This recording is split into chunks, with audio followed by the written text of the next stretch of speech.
Donc, Julien Wolf, CEO de Pixity, Bonjour. et Jérémy Henache, Bonjour. dirigeant de MeEasy. Nous allons parler aujourd'hui d'une thématique qu'on connaît tous bien, c'est la visibilité locale sur Google et les réseaux sociaux. Voilà, donc il y aura une présentation durant ce workshop que Julien et Jérémy commenteront. Exactement. Exactement. On peut démarrer. On peut démarrer. On a le go. Ok, bah super. Jérémy, peut-être je te laisse te présenter un peu comment c'est connu et ce que tu fais. Moi, je dirige l'agence MeEasy, une agence marketing local. Marketing local, j'accompagne à la fois des têtes de réseau, mais aussi les réseaux dans la création, la structuration et la mise en œuvre, ainsi que l'analyse de leur stratégie marketing locale. Donc, ça va sur l'ensemble des opérations. Et dans ce cadre de mise en œuvre des opérations marketing locales, Pixity intervient beaucoup dans mes recommandations parce que aujourd'hui être présent en local, que ce soit sur Google ou sur Facebook, c'est inhérent à toute bonne stratégie marketing locale. Et là, Pixity a un rôle important pour moi. Bah exactement, on cherche à répondre aux mêmes besoins, c'est booster la visibilité locale sur Google et les réseaux sociaux. Ça s'incarne dans 4 exemples qu'on a voulu vous donner. La première, c'est le référencement local sur Google. Ensuite, le community management, l'influence et la publicité. Et comme on est sur un format webinar, on va être assez transparent sur les retours terrain qu'on a avec ce qui marche en fait. C'est bien, faut voilà. être dans la réalité. Exactement. C'est mieux. Et aussi ce qui marche pas, parce que au-delà même du bon mot entre guillemets, il y a une explosion des réflexions autour du local, malheureusement depuis le Covid. Et je pense que ça marche dans les deux sens. C'est-à-dire qu'il y a beaucoup d'acteurs qui n'ont pas encore fait grand-chose au niveau local et qui cherchent à actionner des leviers. Mais il y a aussi énormément d'agences, nous inclus, qui finalement sont assez jeunes et on construit très souvent les choses avec nos clients. Typiquement sur la partie Google, peut-être je te laisse sur la partie Google, moi je me rends compte avec la plupart de mes clients, les têtes de réseau notamment, mais aussi les réseaux en local, qu'ils accordent énormément d'importance sur l'achat, dès qu'il y a des ads, dès qu'on met de l'investissement média. Mais beaucoup moins sur le gratuit, beaucoup moins sur le référencement naturel, beaucoup moins sur... on est beaucoup moins ambitieux en fait, véritablement sur ce qui est de l'image que l'on a de notre marque sur les outils Google, les outils Facebook, à partir du moment où ça n'est pas payant. Et c'est là où pour moi, être accompagné par Pixity, pour mes clients en tout cas, c'était important qu'ils comprennent ça, qu'ils montent en compétences et qu'ils comprennent que être présent en local, être présent sur Google, c'était très important. Bah, d'autant que nous, on le voit parce que Jérémy MeEasy est côté stratégie, nous, on est dans le déploiement, on est le contenu, on met du contenu dans les tuyaux, que en fait, la plupart des acteurs, ils ont compris que Google My Business, il y avait les horaires d'ouverture. Ils ont compris qu'il fallait gérer des avis et y répondre, mais ils n'ont pas encore compris que c'était en fait un deuxième site web. C'est un mini-site en réalité. Et donc quand on leur dit, bah, vous pouvez aussi faire des posts. Et puis quand vous faites des posts, comme sur votre site, avec votre blog, ou comme sur vos réseaux sociaux, bah, vous allez gagner 30% de classements locaux. Donc si sur agence immobilière, tu passes de 5e à 3e, bah, il y a forcément un impact. Finalement, c'est comme s'ils n'étaient presque pas au courant en quelque sorte. On peut faire des questions-réponses.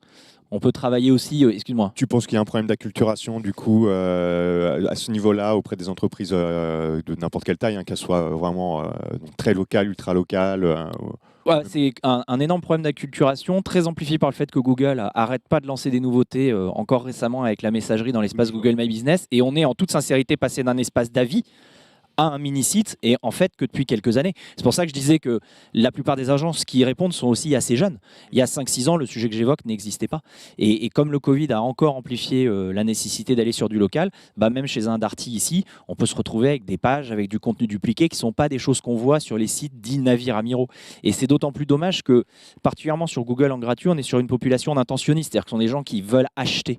Et typiquement, nous, on est les premiers surpris sur un Pizza Hut dans une ville type Dax ou même Clermont-Ferrand. Vous avez du 400 appels téléphoniques par mois via la fiche Google My Business. Donc ça peut être aussi important que Uber Eats ou Deliveroo. Et même chose, et je sais qu'on le vit parce que toi, tu es très orienté data. Dès qu'on fait des actions sur cet espace-là, l'algorithme Google réagit très fortement. On a travaillé sur Carglass, par exemple, et on a tout de suite une hausse de la visibilité.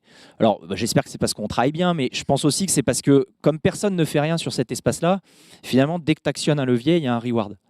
À l'inverse, on en parlait, dès qu'on est sur la visibilité locale, on a beaucoup de demandes et de réflexions autour des réseaux sociaux. Nous, c'est la majorité de notre chiffre d'affaires, mais paradoxalement, les attentes ne sont pas complètement les bonnes. C'est-à-dire qu'on se rend compte que la plupart de nos clients, ils veulent que les réseaux sociaux soient un espace de conversion. En fait, ils ne comprennent pas pourquoi, après 1 mois et 3 publications, il n'y a pas des clients. Et donc, nous, ce qu'on doit leur expliquer, c'est que, là, on n'est pas sur l'intentionniste, on est sur de la notoriété, donc ça prend du temps. C'est 6 mois, 9 mois minimum avant d'avoir la moindre visibilité locale sur les pages Facebook. Tu peux par contre avoir une vraie prise de parole, ça on s'en est rendu compte. Tu peux valoriser ta zone de chalandise, ça marche très très bien, notamment dans l'immobilier. Tu peux faire des échanges d'abonnés avec d'autres commerces, on n'y pense pas, mais parfois tu as des pages restaurants, ils ont 5, 6, 10 000 abonnés, donc c'est un peu des petits influenceurs locaux.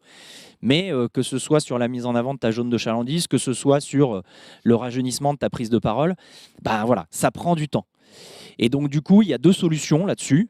Si jamais vous devez attaquer la visibilité sur les réseaux sociaux en local, la première, c'est soit de se dire je passe par la case pub, c'est-à-dire que je publie moins, mais je vais aller faire du jeu concours, de la sponsorisation, j'achète de l'abonné. Et là, on peut éventuellement avoir un petit raccourci et gagner, entre guillemets, sa vie un peu plus vite. Faut-il mettre de l'argent Voilà, exactement. Sauf que ça va poser un problème de budget, particulièrement en local, parce que ça fait monter un peu les enveloppes. Soit on dit que c'est accompagnement du client dans son parcours digital, et on se dit juste, voilà, je prends un joli avis client, je le mets sur ma page, et dans le parcours digital, Google, mon Store Locator et la partie réseau social, je vais pouvoir rassurer mon client. Mais c'est très défensif, en fait. Donc, c'est pas un endroit héroïste. On va retrouver du ROI qu'on a sur Google, qu'on a moins sur Facebook, entre guillemets, au départ, parce que ça reste un espace de notoriété, mais le ROI, on va beaucoup le retrouver sur l'influence locale et encore plus sur la pub, qui est vraiment une des clés de l'agence que tu gères. Oui, alors pour revenir à ce que tu disais tout à l'heure sur l'acculturation, tu vois, c'est exactement ce dont on parle depuis tout à l'heure. En fait, c'est quelle capacité a la tête de réseau ou le réseau lui-même à comprendre ce qu'il achète, à comprendre ce qu'il doit en attendre du marketing local, ce qu'il doit en attendre de ces outils-là. Et tant qu'on ne sait pas ce que l'on doit en attendre de ces outils-là, on n'est pas capable d'être ambitieux face à ces outils-là, à l'influence locale, face au Google My Business, face à animer ses réseaux sociaux. Dès qu'on ne met pas la bonne jauge, on ne briefe pas correctement, on ne met pas le bon budget et du coup, ça marche moins bien. Donc l'idée, c'est de monter en compétence pour mieux comprendre, pour mieux analyser. De toute manière, c'est toujours plus simple de comprendre un livre quand on sait lire. Là, c'est exactement pareil. L'idée, c'est de comprendre, de savoir lire, d'apprendre à savoir lire et puis après, d'ouvrir les bouquins. Et donc l'idée, c'est là-dedans qu'on travaille. Et là, tu vois, il y a un exemple très précis sur l'influence locale où j'ai fait appel à Pixity sur un de mes clients. Et il me dit c'est génial, on va faire de l'influence locale, c'est nouveau, je vais être une star, au siège. Super. Du coup, on brief sur quoi? Je sais pas, quelqu'un qui correspond à la cible marketing. Ok, super, on brief. On propose le premier sujet. Non, ça va pas, ça correspond pas. Ok, mais sauf qu'en fait, ça correspond au brief.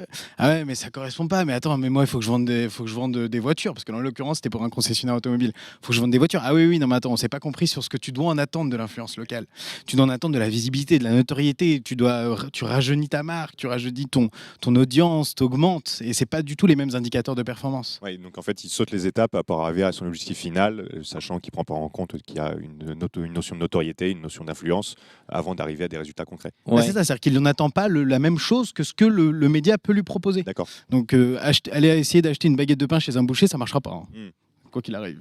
Disons que sur Google My Business, ils ont tendance à sous-estimer alors que les résultats peuvent venir vite. Sur les réseaux sociaux, ça marche très bien, mais ils sont pressés. Et nous aussi, en tant qu'agence, je pense qu'il faut qu'on fasse mieux notre travail de pitch, qu'on soit plus mûr. Et sur la partie influence, il y a un énorme effet découverte. Et nous, on a été très surpris parce qu'on a fait plein de tests différents. Et j'assume la partie test, on le dit à nos clients.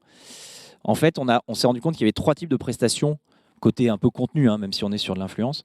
La première, c'est l'opération 100% digitale. C'est celle qui va un peu plus ressembler à ce qui se fait au national. Typiquement, je reçois une pizza chez moi et je dis que c'est cool. Voilà. Sincèrement, avec un responsable marketing de tête de réseau, ça marche. Avec quelqu'un en local, il comprend pas trop en fait. Alors c'est pas qu'il est déçu, mais il n'en voit pas l'intérêt, il n'a pas rencontré la personne, il voit des posts, on lui dit qu'il a eu des vues, même s'il y a une tonne de vues, bon. Alors je dis pas que ça ne marche pas, notamment en période de Covid, malheureusement, ça permet de garder quand même de la communication, mais on va de nouveau retomber sur des notions de notoriété. On a fait avec Desange, en dehors des horaires d'ouverture de la boutique, donc coiffeur, des opérations où là l'influenceur vient et teste le service. C'est déjà un peu mieux, parce que c'est beaucoup plus concret pour le commerçant, mais la mesure de la performance était là aussi aussi un peu complexe.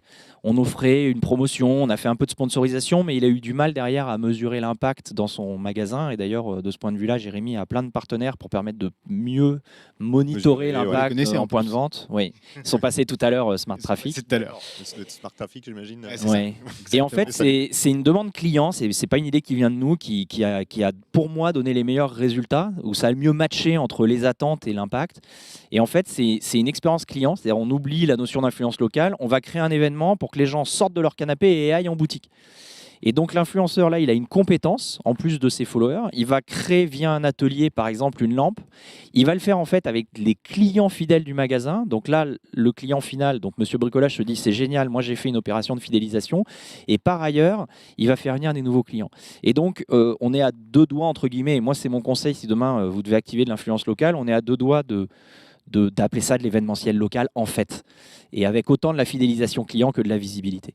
C'est vraiment, je pense, je te laisse la parole, quand il y a ce cocktail des 3, c'est-à-dire offrir quelque chose, un événement sur place et onboarder ses clients actuels, qu'on peut avoir un cocktail assez explosif. Sinon, sans dire que ça ne marche pas, ça peut être plus long de trouver la bonne mèche. La publicité, elle est sur le payant, un peu comme Google My Business en gratuit. Je pense que c'est là où il y a le plus d'effets positifs sur la visibilité locale à court terme, quoi. C'est vraiment le... Oui, c'est ce qu'on appelle des quick wins. Voilà. Clairement, grâce aux ads, maintenant, on a une telle volumétrie de données qui nous permettent d'analyser, d'ajuster, d'être performants sur, on le sait tous, générer du business grâce à de la publicité. De toute manière, c'est simple, c'est le business model de Facebook et Google. C'est de vendre de l'espace disponible à la bonne cible, de mettre à disposition du bon message à la bonne cible pour les annonceurs. Ça crée une petite dépendance, mais en tout cas, c'est très efficace. Au-delà d'une dépendance, ça génère. Ils ont tout compris, exactement. Donc, en fait, si on peut mettre derrière un mot devant tout ça, c'est se structurer est essentiel pour capter un maximum de performance de l'essentiel, de l'ensemble de sa stratégie, qu'elle soit payante ou qu'elle soit non payante. L'important, c'est de l'inclure dans une stratégie de contenu structurée et organisée pour que derrière, on capte un maximum de croissance. Et après, quand tu parlais de stratégie, nous, on s'est rendu compte, c'est l'énorme clé, en fait, c'est que typiquement, si tu es Carglass, en fait, il va falloir que tu attaques Google gratuit et Google Ads parce que tu es sur une population intentionniste. Quand tu casses ton pare-brise, tu consommes ton service hyper rapidement. À l'inverse, un fast-food ne peut pas faire l'économie des réseaux sociaux et probablement encore moins de l'influence. Et donc moi, je pense que mon gros conseil, c'est de surtout pas activer les 4 et de surtout pas mettre le même budget sur les 4. Repartez de votre secteur, faites une analyse stratégique, pour le coup, avec Jérémy et Mizi, et derrière, on déploie là où est ton service. J'ai pris 2 exemples de base, mais c'est vrai que Google, alors c'est hyper classique, ça va plutôt être positif pour suivre un pic de vente en local. J'ai un fresh burrito à Anglette, Biarritz monte en top 14, donc vendredi soir, il va y avoir de la grosse consommation. Je vais faire une pub ultra locale, le siège ne m'aidera jamais parce que ça se passe qu'à Biarritz. Ouais. Et là, je prends l'argent qu'il y a à prendre le vendredi soir. À l'inverse, sur les réseaux sociaux, je vais plutôt être avant la décision d'achat. Quelque part, si tu es très fort en pub sur les réseaux sociaux, il n'y a plus de requêtes sur Google parce que tu as eu le client avant qu'il exprime son besoin. Et cette réflexion stratégique avant que derrière nous, on fasse un déploiement, elle a un impact qui est majeur sur les résultats. Si tu n'actives pas le bon levier, parce que ce levier-là ne correspond pas au bon secteur en local, la réalité, c'est que tu fais un four. Et ça, dans tous les cas, c'est quand même un travail en amont que vous devez faire auprès du client. C'est obligé. C'est notre premier travail, en fait. C'est de lui dire ce qu'il ne faut pas activer, un peu paradoxalement. Mais en un mot... et après, on va conclure parce qu'on on est en train de dépasser le timing. Eh ben, écoute, moi j'ai fini en un mot. On va dire un bon match aujourd'hui dans la visibilité locale sur Google My Business et la pub entre les clients et les agences. Sur l'influence et les réseaux sociaux, un bon match aussi, mais on n'est plus sur la notoriété et on va plus être sur des impacts de long terme. Donc, il faut le garder en tête quand on investit son budget. J'ai fini. Jérémy, un dernier mot pour conclure. Structurer et s'organiser pour avoir les bons résultats. Voilà, c'est parfait. Belle conclusion. Merci, messieurs. Merci à toi. Merci beaucoup. Je te remercie.